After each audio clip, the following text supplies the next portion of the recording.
Hannah Murray on TRE in the afternoon.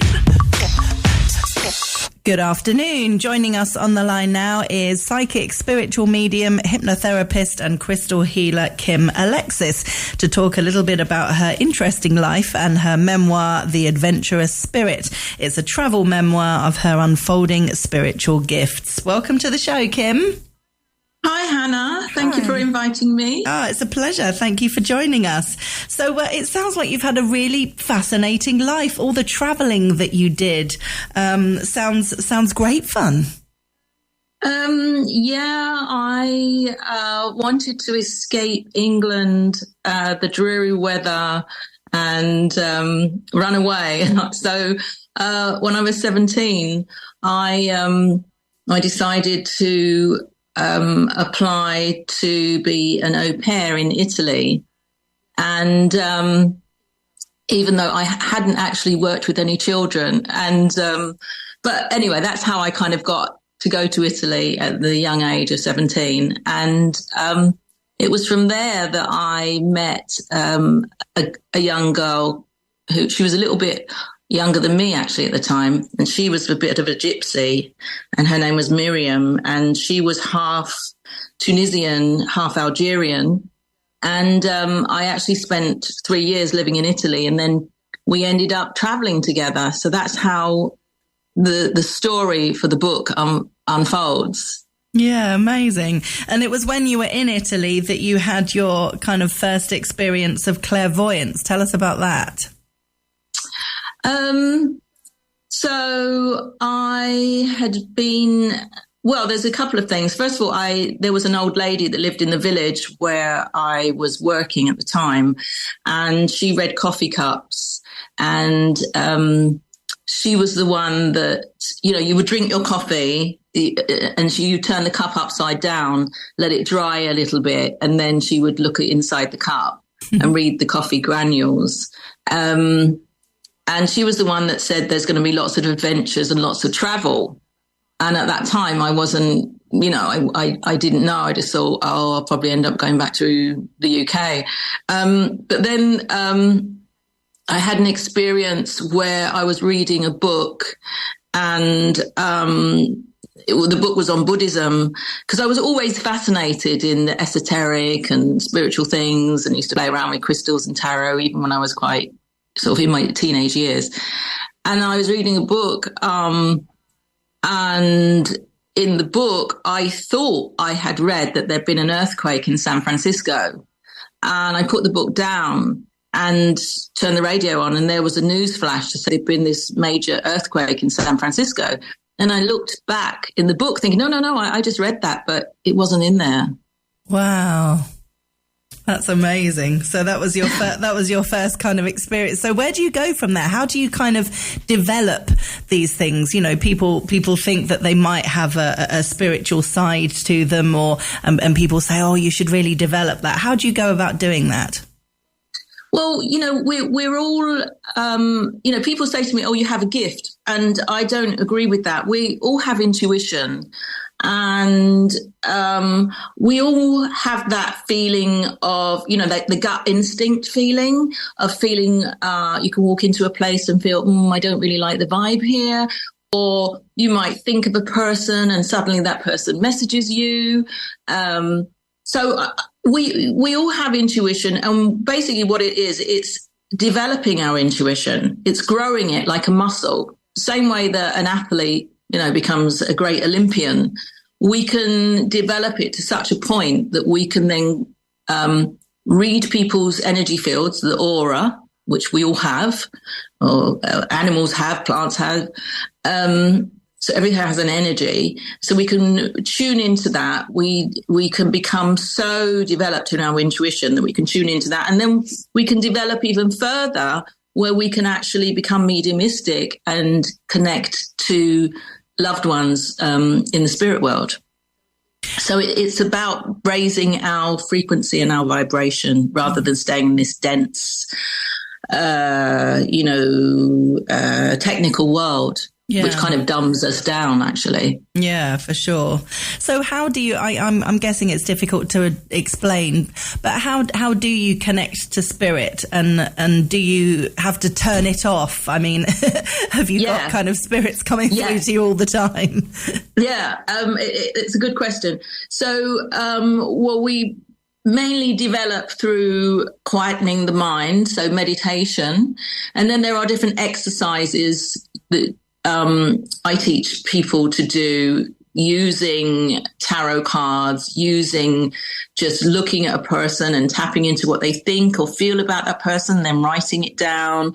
There's ways to open up our clairvoyance, because there's different clairs. There's clairsentient, which is our feeling, being empathic. There's clairvoyance, which is seeing through the third eye.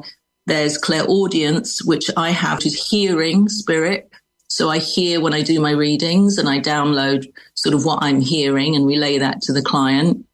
But, there's different exercises. You can look at a candle, for instance, and close your eyes, and in your third eye, you will hopefully you'll see the candle still in the brightness within the center of your forehead, which is your third eye. There's all sorts of different exercises.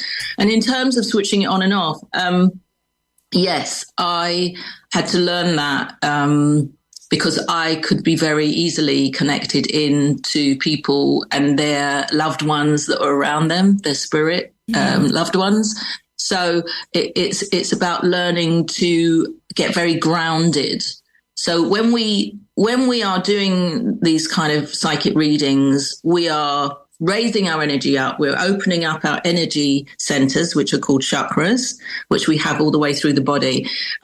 So we open that up to raise our frequency and raise our vibration, so we can do that kind of work.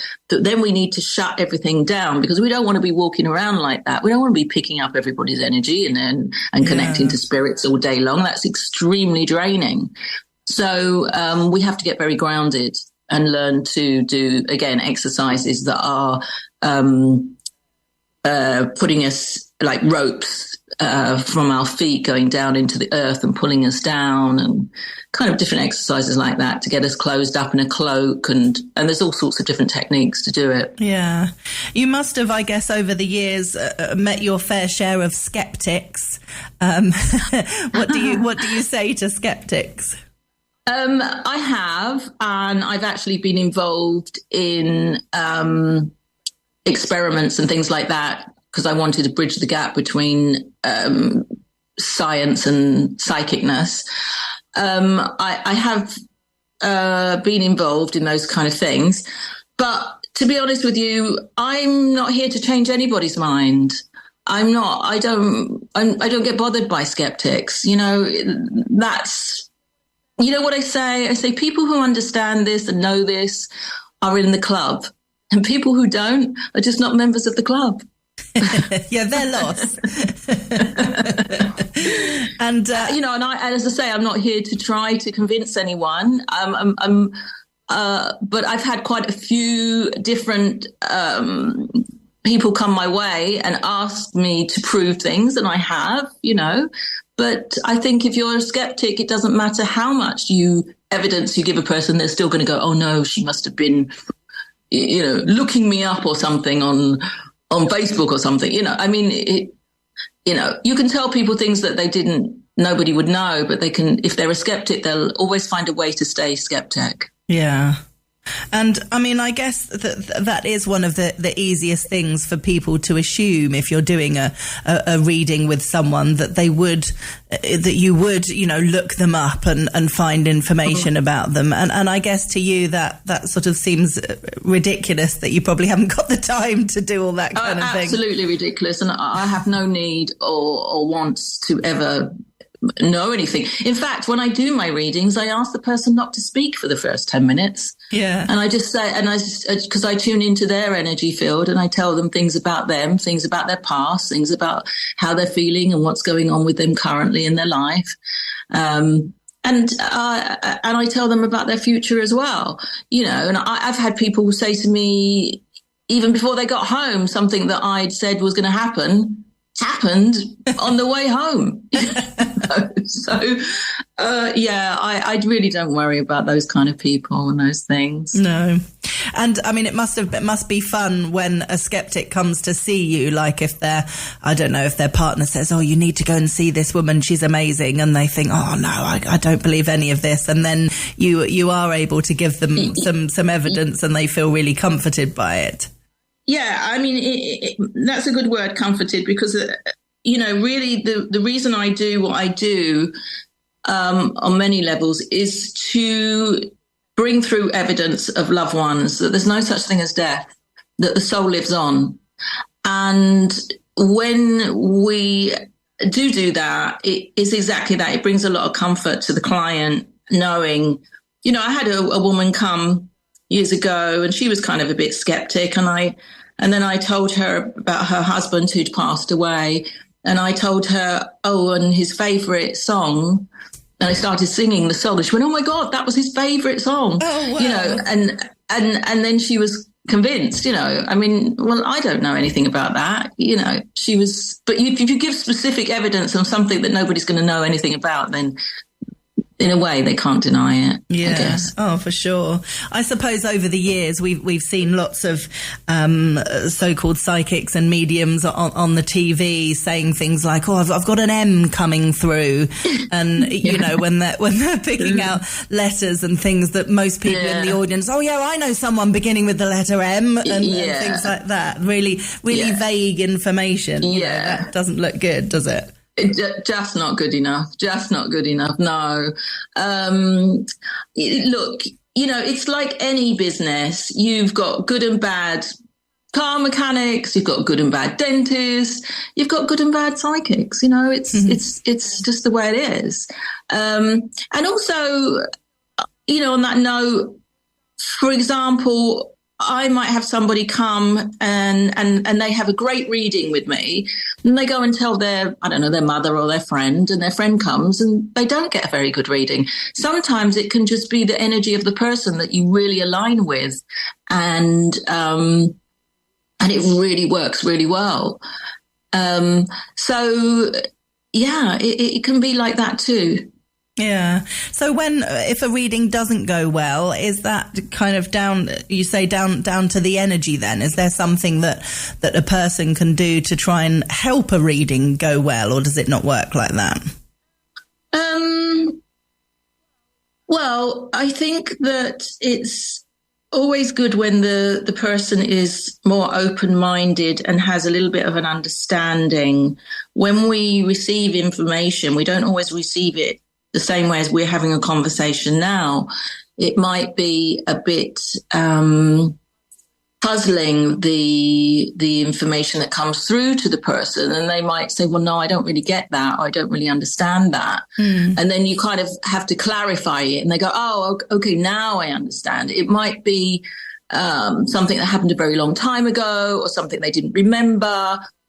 And then they'll go, or I don't know about that. I don't know if my father had, friends in the army or whatever it could have been. Yeah. And then they find out, that's true. But at the time they're going, well, no, I don't think I can take that. So, you have to be a bit broad-minded and open, rather than wanting, you do want facts, of course, but I think you just need to be a bit flexible. Yeah, no, fair enough. So I'm guessing there isn't a kind of typical day in the life for you, Kim. Every day must be very different. Yeah, very different. People coming with different issues. A lot of my work's online now. Ever since COVID, a lot of the readings are online, and I have clients all over the world. But I have people come as well who come for crystal healings, and they might come in with a bad back, and I do a crystal healing on them. They get up and they go, I can't feel it. And I say to them, well, don't look for it. Yeah. and they'll be gone for a year, and they'll come back a year later and go, do you know what? It disappeared, but it's come back again, a year later. And like, okay, so we'll do some more work on it. So healing's good. Hypnotherapy is good. Really helping people to overcome their habits, like smoking and fear of flying and things like that. But the readings are the most things that I do these days. Yeah. And it doesn't make a difference doing it online. It's still easy to connect with people's energy and things over. Yeah. Yeah. There's no barriers to doing it online because energy is energy. Walls, doors don't get in the way. It doesn't matter if you're in Australia or if you're in Spain or the UK, it's all the same. Yeah. Energy is energy and spirit a spirit, and it's kind of an omnipresent energy. Yeah. Fascinating. Well, thank you for coming on, Kim. It's been really interesting chatting with you. And if listeners want to get a copy of your memoir, it's available on our website, TRE.radio. It's called The Adventurous Spirit, and it's by Kim Alexis, who we've been chatting with today. Kim, thanks so much for joining us. Thank you so much.